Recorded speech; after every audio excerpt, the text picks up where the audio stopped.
Hello and welcome back. How did your name storming process go? I hope this was a fun session for you, that figuring out all those people and reminiscing through all the people you know and your links and connections to them. How many of you found it easy to get to 100 people? Did anybody get to 500 people? Has anybody battled to even get to 100 people? That was not a problem I think we had. We knew a lot of people between us, and it's great fun. This session, though, we're going to go into making a personal connection with people. And this is something where you're going to want to carve out some time, get quiet on your own, because you don't want to be interrupted while you're trying to make those phone calls and think through what you want to say. Now, today, in this day and age, we have many platforms from which to make that initial connection. You have Facebook Messenger, iMessage, text message, WhatsApp, Voxer, and on and on and on, and a phone call.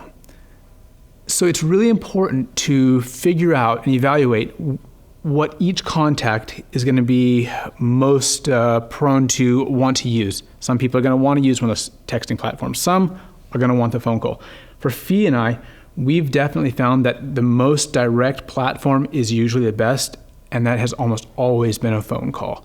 And so we would encourage you, get those phone numbers if you don't have them, and plan to make a phone call. Yeah, what we're aiming for here is making the most personal connection we can with the people on our list.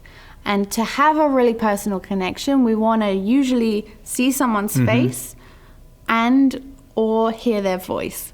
And so the phone call is a really strong move when it comes to making a more personal connection with people. So now that you've got your list, later we're going to be contacting the people on this list.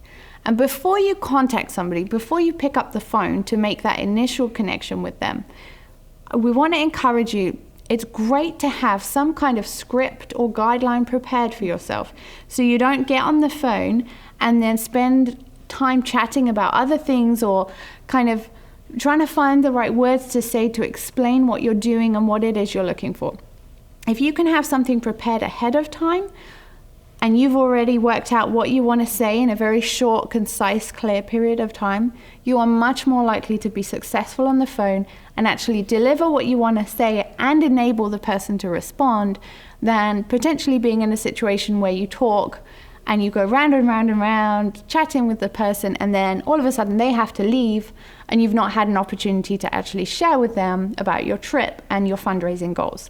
So we want to encourage you to make a bit of a script and prepare that beforehand so that you're ready for when you're going to be making phone calls. And then when you are in the position of making a phone call, before you pick up the phone, just take a second to pray and open your heart to allow the Holy Spirit to be moving through you. Now, as you've prayed, you're ready now for your phone call. Please start with one of the people that you chose to mark with the green. Don't go for a difficult, challenging red phone call right off the bat. Pick to start with some green contacts that you know are going to ease you into this and build your confidence. So now it gets real. This is where you pick up that phone and you make the call. And as Fee said, start with green. But you know what? On a journey to anywhere, you're not hitting green lights all the way. So don't just chew through your greens and then hit your yellows and be like, oh my gosh, this is difficult. And then you get to your reds and you're like, I hate life. Am I even called? No. Take some greens, throw a yellow or red in there, more greens, spread it out a little bit. So this is where it gets real. You're going to pick up the phone. You're going to call that person, greet them. But after pleasantries, you want to be direct. Share with them quickly what you're doing. Ask them if they have some time in the next week or so to get together, meet up in person, and make sure that you include, hey, I would like to give you an opportunity to partner with me financially. Oftentimes that throws people off, so be sure to add that there is no obligation to give, only that you will give them an opportunity to partner with you. And this is so important. No one likes to be caught off guard, like a little curveball. Oh, you're going to ask me for money. You only want to meet with me for money. If they know ahead of time that there is going to be an opportunity to partner with you financially, more often than not, they've already started praying or thinking about it and will have an answer for you at that meeting. So let them know and be prepared. And what you're doing in this initial contact, remember, is you're looking to make a personal connection. That personal connection is going to open up to a chance to share more, either through a face-to-face meeting in person somewhere or on an online platform. And at that time, you're going to delve into more of the details, more of the information about your trip. So take the pressure off yourself too in that initial contact, that you're not looking to download everything on the person in that moment. You're wanting to invite them into something bigger at a later occasion. If you, in that later occasion, are meeting in person at a cafe or a house or a public place, we have an encouragement for you to consider. Pick up the bill. Don't leave someone else with the bill after you've invited them out, if you can possibly do that.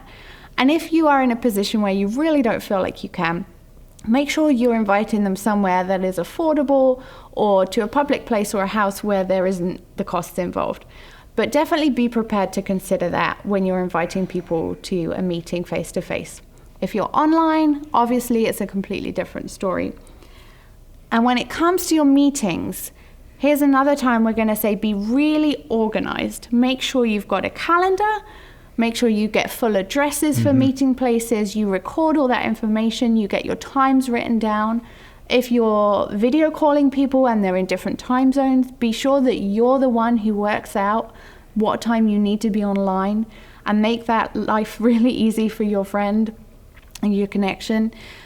And then when it comes to your meetings, guys, at the very least, be on time. Ideally, be early.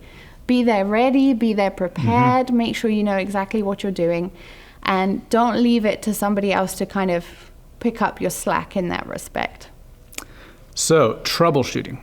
What happens when you pick up that phone and you call your contact and they don't answer? Leave a short voice message, who you are, your phone number, and ask them when a good time to call them back would be. Don't give too much information, because you don't want them to make a decision via your voicemail about what they're going to do. If the person you're trying to connect with is the texting kind, then definitely send them a text message about when would be a good time to call them. Don't give them all the information. Again, when would it be a good time to call? They'll text you back, oh, call me in 15 minutes or call me tomorrow at 3. Log that information in your comments and your notes, and then follow up. Act accordingly, act appropriately, and make that phone call.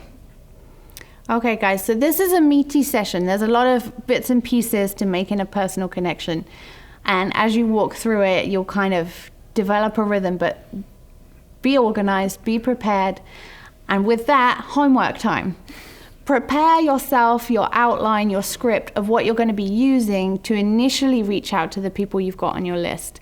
And I'm going to suggest that you have a conversation for the phone that you're going to be using when you're making phone calls, and then some kind of text form for those people who you maybe can't get a hold of in any way on the phone, or they're only available via a text-based means. Have those drafted up, ready for the next session, and remember to include a greeting, where you're going on your trip, when your trip is taking place, and that you want to invite this person to hear more about it, and you want to extend an invitation with them, an invitation to them to financially partner with you. And please, little note, use the word financially. Avoid merely saying to support me or partner with me, because that is very open to interpretation. And somebody might not pick up that you're specifically looking for financial support within that. So like we said, be clear, be honest, let the person know that this is a part of what you want to share.